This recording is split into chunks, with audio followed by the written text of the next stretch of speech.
السلام عليكم ورحمة الله وبركاته. شلونكم شباب؟ إن شاء الله زين. في هذا الدرس سوف نتعلم طريقة كيف إنشاء حساب فيسبوك بدون رقمات، وسيظل معك مدى الحياة، يعني مو شهر أو مثل شهرين، يظل معك مدى الحياة. سوف نحتاج إلى جيميل، حساب جيميل أكيد كلها تعرفه. يلا نبدأ الشرح. نذهب إلى فيسبوك.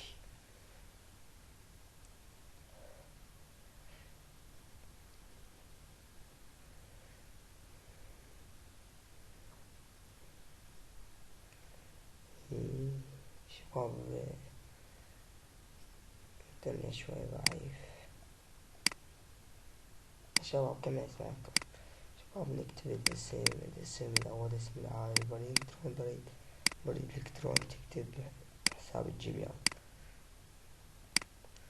نعطي نسخ، ثم نكتب الاسم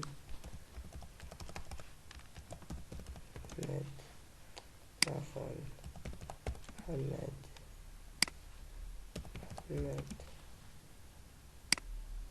لسه ورا نكتب كلمة السر،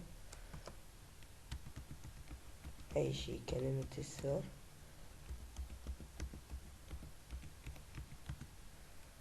نعطي أي تاريخ الميلاد، كمل نفسك حتى قبل.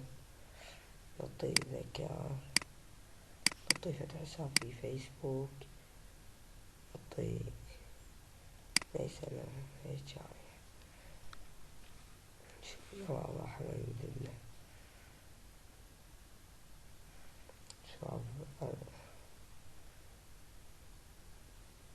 أرجع يكمل. خلص التحميل شباب. وتعطي الصفحة التالية.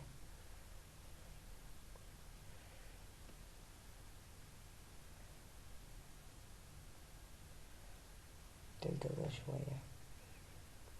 شوية حتى تجي. علمت الناس يعرفون. تعطي تخطى على الخطوة.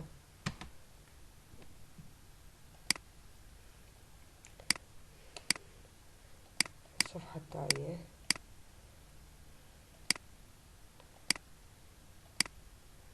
شخصية، صورة، إضافة. شوف راح تجيك الصفحة التالية فيسبوك. شباب صحيح تعطي تأكيد الآن جديد. راح يوديك على علامة جديدة.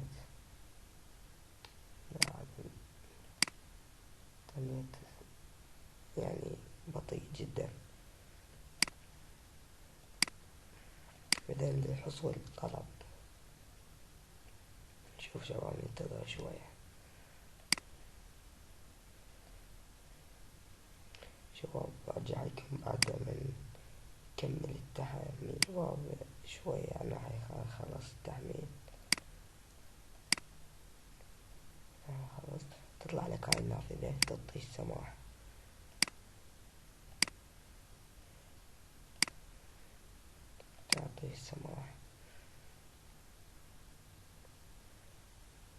ثم راح شوف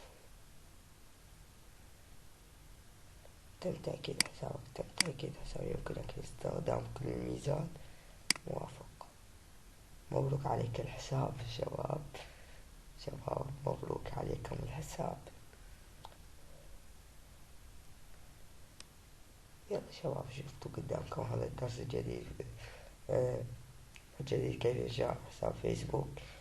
إذا عجبكم الفيديو لا تبخل علينا باللايك، زائد مشاركة. يلا